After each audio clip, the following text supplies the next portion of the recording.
My parents always favored my golden sister, and when she lied and blamed me of theft, they disowned me. But 5 years later, we reunited at Grandma's Christmas dinner, and they still trash me in front of everyone. People will always remember E for your sleazy act. As I unwrapped the gift from Grandma, their face went pale, and they realized they messed up big time by siding with my sister. I was raised in what most people would describe as a typical middle-class household. 2 parents, a younger sister, and a small suburban home. To outsiders, we seem like a picture-perfect family. But anyone close to us would tell you there was always tension between my parents and me. The reason was simple. They adored my younger sister, Emma, and I was always the afterthought. But that wasn't always the case. I remember when we were kids, my parents were very loving and caring to both Emma and me. They showered us with affection. And why wouldn't they? We were a pretty smart pair, excelling at whatever came our way.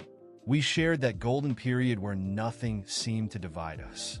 We were both enrolled in piano lessons, art classes, and gymnastics, and our parents were equally proud of us. I never felt any tension back then, no subtle preference for one of us over the other. But things changed when I hit 6th grade. It started with just one test. It wasn't even a particularly important one, but I got a bad grade. The first bad grade of my life. But it was enough for my parents to begin seeing me differently. I could tell something had shifted when my mother wouldn't look at me the same way she did Emma when she brought home another perfect score. The compliments they had once given me started to feel obligatory. While Emma's successes were celebrated with genuine pride, suddenly I was the loose string that could come undone at any moment. And Emma was the one who could do no wrong. At first I thought it was just a phase. Maybe I was being too sensitive, but it became impossible to ignore. If I made a mistake, no matter how small, it was held against me. If Emma made a mistake, it was brushed off. Or worse, excused. She's just having an off day, my father would say. While for me it was always, why can't you be more like Emma? That phrase haunted me throughout my teenage years. As we grew older, Emma blossomed into everything my parents had ever wanted in a daughter. She was smart, popular, and outgoing. She was the class president, the homecoming queen, the girl everyone liked. I, on the other hand, became more introverted, and I kept to myself, studied hard, and excelled in my own way. But it was never enough to compete with Emma, and soon enough, I stopped trying. By the time we were in high school, the differences in how we were treated had become glaringly obvious. Emma always got new clothes, her own car, and all the attention.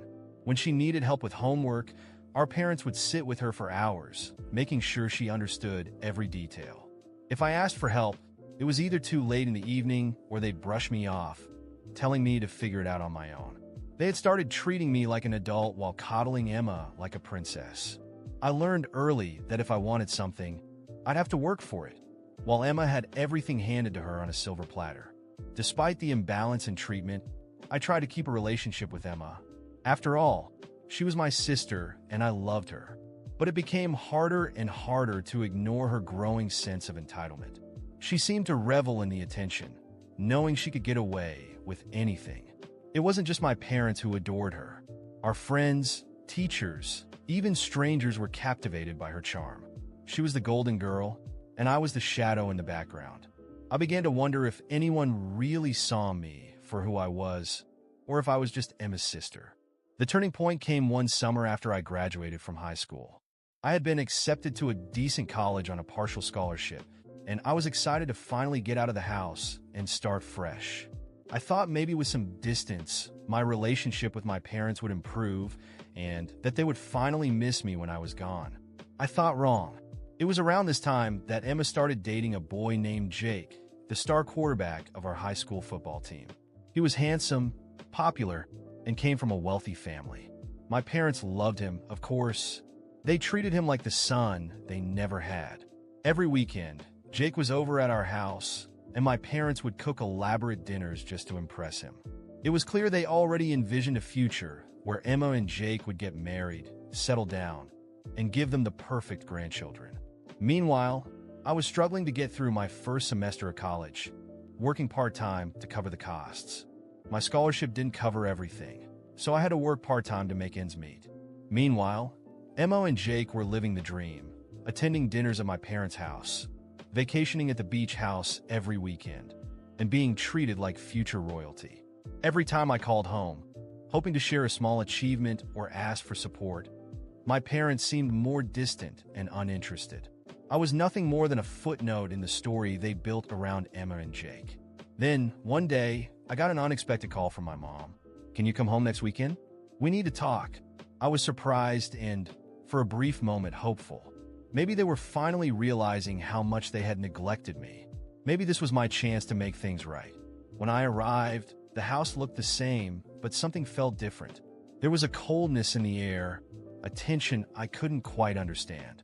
They asked me to sit at the dining table, where Emma and Jake were already waiting. So, my mom began, with a smile that didn't reach her eyes. Jake proposed to Emma. I sat there, stunned for a moment, trying to process the news. Of course, it was inevitable. But what really hit me was what came next.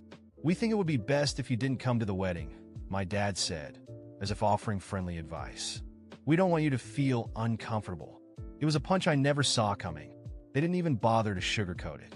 I wasn't just an unwanted guest. They wanted me out of the most important event in Emma's life entirely. The reason was obvious. I didn't fit into the perfect picture they wanted to present to the world. Emma smiled triumphantly. Jake looked at me with an expression that said, "This was never about you." It was as if they had all conspired to erase me from the family narrative, as if I had never existed.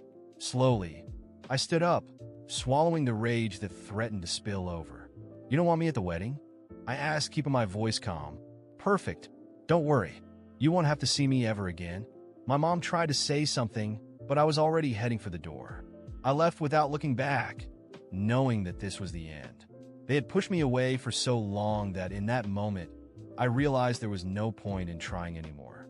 The following years were lonely, but liberating.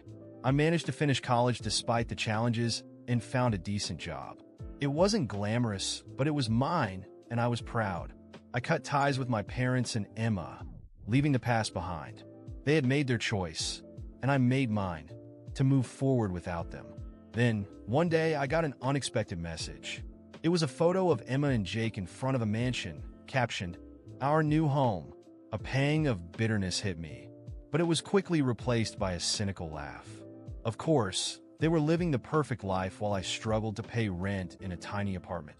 What started as a casual glance turned into a habit. I found myself following every update on their lives through social media.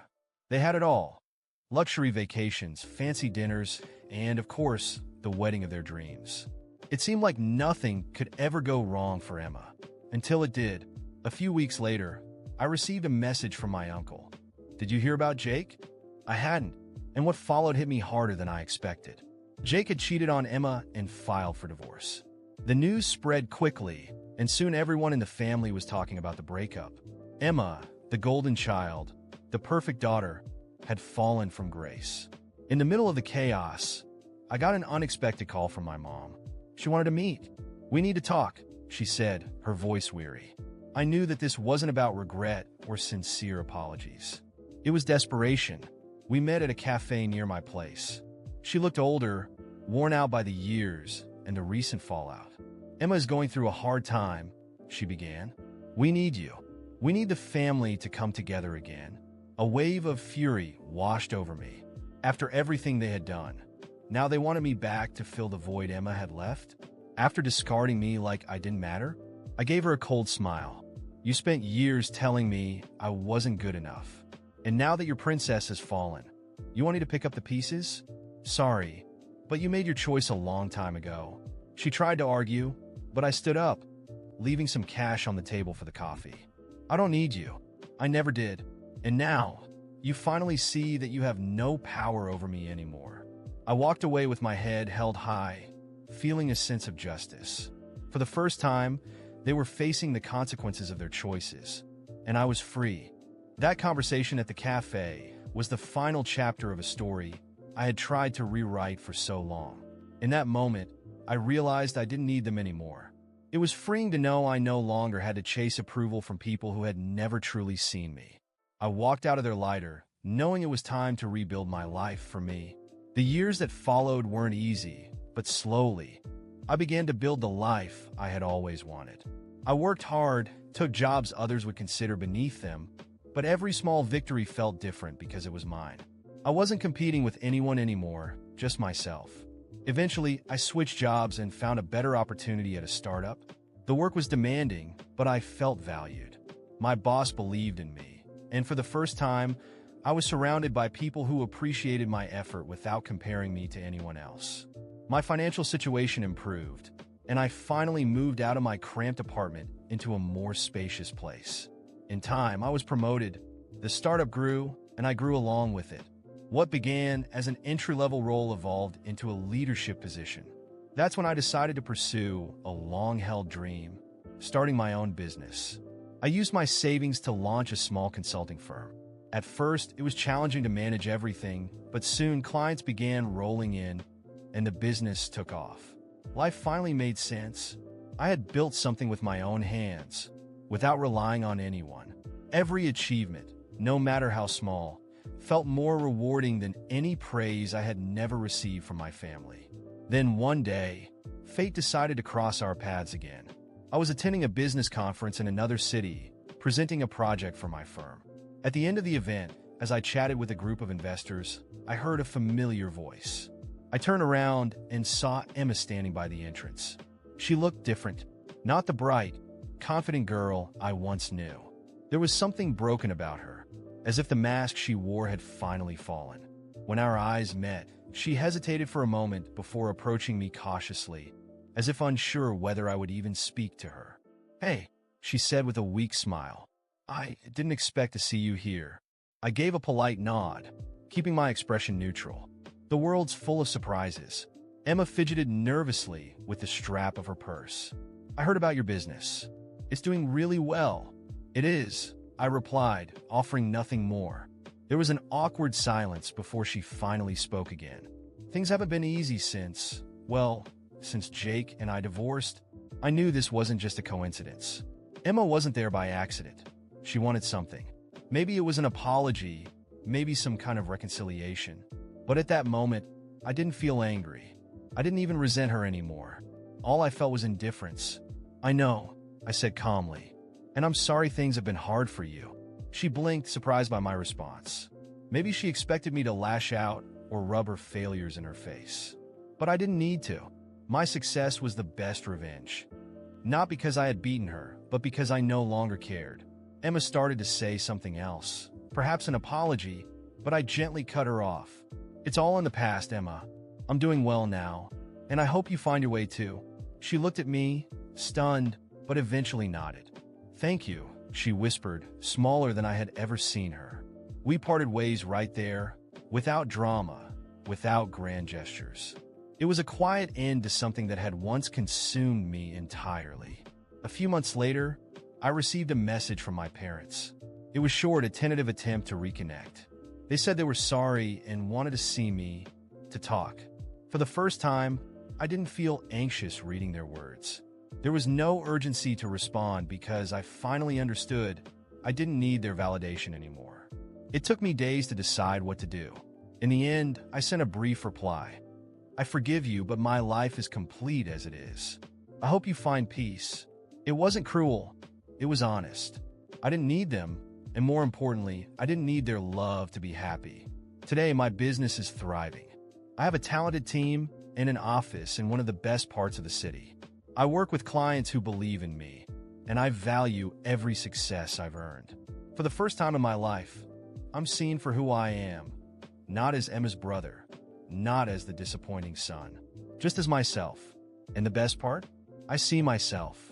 It no longer matters whether my family recognizes me or not, because I finally do. If my parents or Emma find peace one day, I hope they do it far away from me. Not because I hold a grudge, but because there's nothing more liberating than moving forward without looking back. And finally, I am free.